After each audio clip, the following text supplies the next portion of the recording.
چې کم انسانان دنیا کې وفات شو ټیم پوره شولو مرګ راغی او بیا خاص کر د اهل سنت والجماعت دا عقیده ده چې انسان وفات شي نو بیا د مرګ نه پس بیا د یو بل زندگی شروع شي او هغه زندگی هغه ته ویل کیږي د برزخ زندگی د قبر زندگی د برزخ زندگی او بیا د هغې نه بعد بیا چې کله الله پاک وغواړي قیامت راشي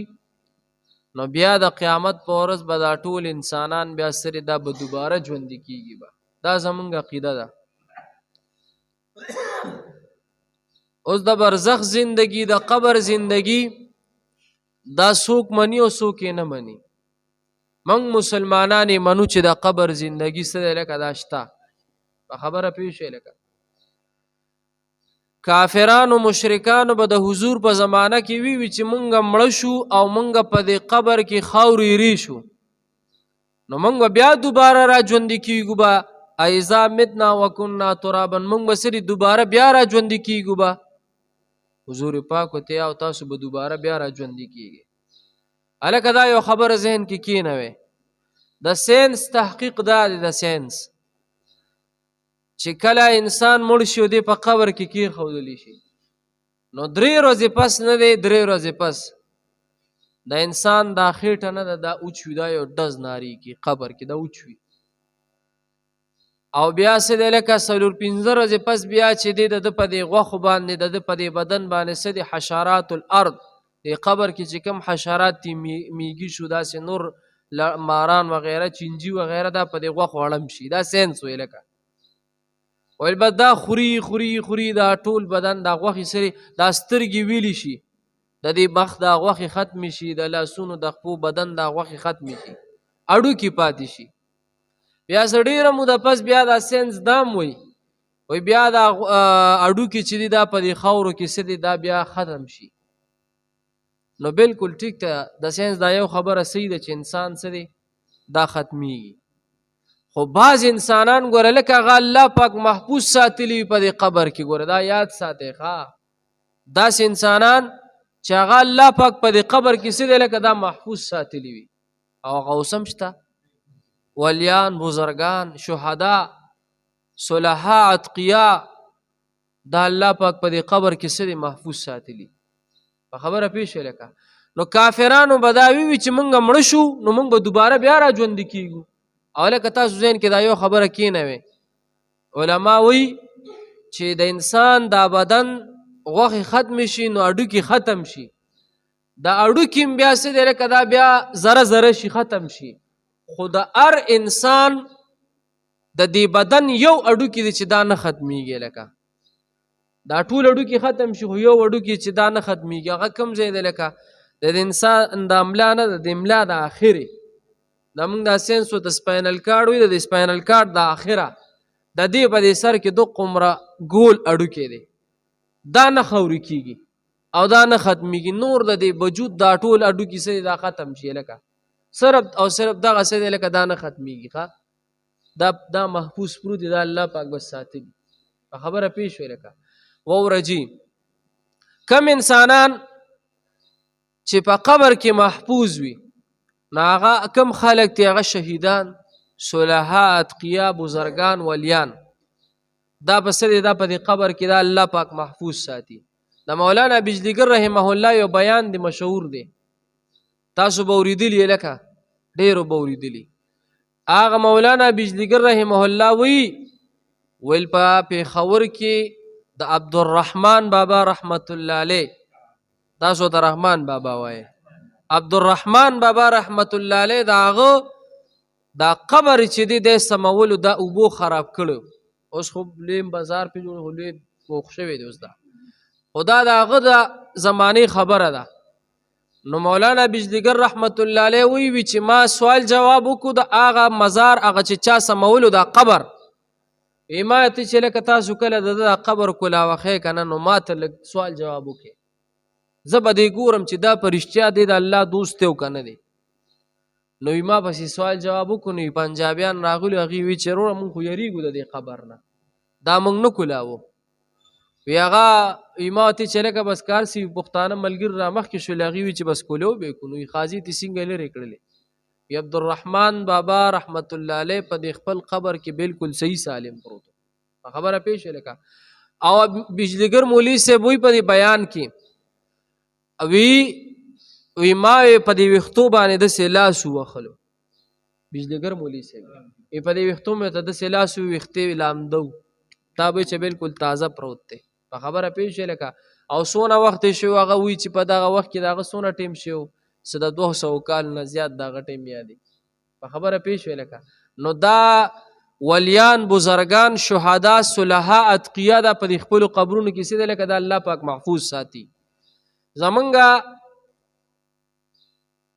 یو عالم تیر شوی شیخ الحدیث حضرت مولانا زکریا رحمت الله علیه دا فضائل اعمال کتاب دا حدیث مغرا جمع کړی دی دا فضائل اعمال چې دا موږ تاسو ته تعلیم کو څومره مقبول کتاب دی او دا مولانا زکریا رحمه الله د استادو په جنت البقیع کې لکه اوسم پروت دی جنت البقیع مسجد نبوي ته مخامخ مقبره د الله زره او پکې صرف سره صحابه کرام دي او دا یاد ساتي لکه کچا په سعودي عرب کې بهر ممالکو کې وخت تیر کړی غي ته پته ده الته چې څوک مړ شي کنه نو 2 کاله پس 3 کاله پس بیا د هغه په دې قبر کې یو سورې داسې وکي نو هغه سوري کې بیا داسې څه دی لکه دغه ورواچي دویانې ورواچي چې د انسان دا بدن دا غوښې سرې دا په زور ختمي ځکه هلته دونه لوی ځغه نشته خو ټوله صحرایي ځمکه ده پخه ځمکه هلته دونه نشته نو هغه بیا کولو کې څه وخت پس بیا قبر کولو کې هغه ډوکي ته راوالې چېرته سیټ ته وغورځوي بیا به کې بل مړی ښخ کي نو د دې مولانا زکریا رحمه الله چې کوم استازو د هغه نوم ما نوسیر شو سهارنپوري پکې اخر کې راتلو رحمت الله علیه نو هغه استاز هغه هلته وفات شوی نو د هغه قبر هم چې دی نو د حضرت فاطمي رضی الله تعالی عنها او د حضرت عبدالله ابن عباس رضی الله تعالی عنه د هغې د خپو سره دی خوا د هغه قبر دی نو چې کله د هغه قبر کولو کو 3 کاله پس دا د سعودي حکومت د هغې دا قانون د هغې سره ځای نشته هغې بس وروره اډوکې تر وباسې بل پکې ښخوي نو چې د هغه قبر یې کولو کو ووره نو هغه پکې 3 کاله پس مکمل صحیح سالم پروت په خبره پیښ شوې لکه هغې حیران شوې لکه دا خو پکې اوس تازه مړی ښخ شوی وي بند دی کې بیا کال پسې چې بیا راکولو کو بیا مکمل صحیح سالم کال پسې چې بیا راکولو کو بیا مکمل صحیح سالم آخر کې هغې ویې لکه بس وي دا قبر به نه چیړی دا به تر د قیامته نه چیړی هغه اوسه پورې څه دی لکه محفوظ دی نو لکه اذا متنا وکنا ترابا کافرانو به وي چې کله مونږ مړه شو که نه او مونږ خاورو ایرې شو نو مونږ به دوباره ژوندي کېږو هلکه مونږ به دوباره ژوندي کېږو کافر یې نه مني حضور پاک له یو سړی راغی یو کافر راغی او د قبر نه یې چېرته راسته اډوکې راغستي و راسته چېرته زاړه اډوکې حضور پاک له یې راوړل وي دا راسته اډوکې ته داسې ورته ورویشتل کافر ورته داسې د اډوکې ورویشتل حضور پاک ته وی ته دا وې چې دا اډوکې به دوباره ژوندي کېږي به حضور پاک ورته او زه دا ویم چې دا اډوکې به سرې دا به دوباره ژوندي کېږي او الله پاک ته به پیش کېږي خبره پیښ لکه دا ټول انسانان به د دې خپلو قبرونو نه بیا راپاسي اسرافیل علیه السلام چې کله شپېلې وایي که هغه کافران دي که یهود دي که مسلمانان دي که ټول به څه دی لکه دا به الله پاک ته پیش کړي دا زمونږ عقیده او دا زمونږ څه دی لکه ایمان دی ګورئ جي سبق ته اذا متنا وکنا ترابا آیا کم وخت چې مونږ مړ شو او شو خاورې ذلك رجع بعید دا واپس راتل ډیر لري دي قد علمنا ما تنقصو مونږ ته معلومه ده چې څومره کموي الارض ځمکه د دوی نه منهم لدوینا وعندنا زمونږ سره کتاب حفیظ کتاب دی چې هر څه پکې محفوظ دی بل کذبوا بالحق نور څه نه دي بلکې دوی دروغ ګڼي حق لره لما جاءهم فهم في امر مريج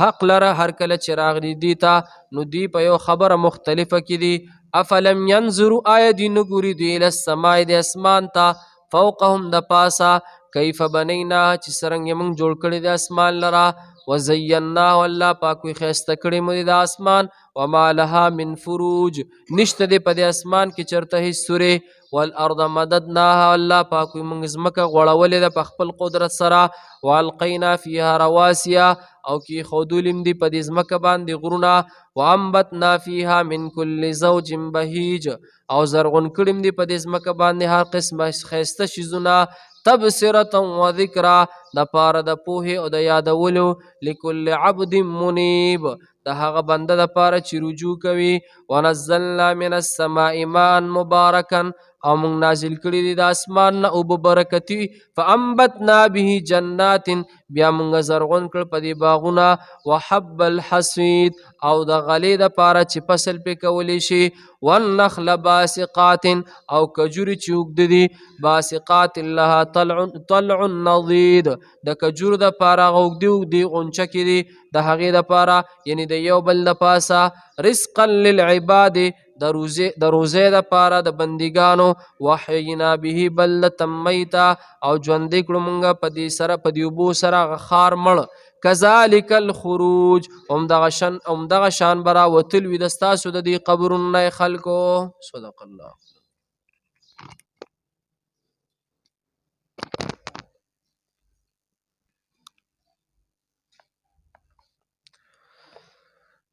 خجی دا یو مسله ده د روجې په حالت کې که یو بنده په غاښونو کې غوښه یا څه بل څه شی نښتي وي پېشمني کې یا روژه ماتي کې د غوښه وخوړله او بیا څه دی لکه هغې نه سرته پوټې په د غاښونو کې نښتې او تا چې دی بیا د روجې په حالت کې بیا څه دی د ورځې د ژبه په خوله کې تاوخله را تاوخله او هغه چې کم شي په غاښونو کې نښتې و هغه راووتلو خو د خولې نه د بهر کړی لا نه دی او دوباره څه دی لکه مری کې تیر شو نو که دا شیز د چڼې د دانې نه کم وي چڼې دانه پېژنې که نه نو په دې باندې بیا څه دی لکه روجه نه ماتیږي خو که د چڼې د دانې په مقدار یا د هغې نه زیات نو بیا پې څه دی لکه روجه ماتیږي په مسله پېښ شوې بیا واورئ په غاښونو کې د غوښې نښتې وه یا څه بل څه شی دی په غاښونو کې نښتې و او د ورځې دی د روجې په حالت کې په دې خوله کې دا ژبه تاوخله را تاوخله او هغه څه دی لکه په مری کې تیر شو په مری کې تیر شو د خولې نه د بهر کړی نه دی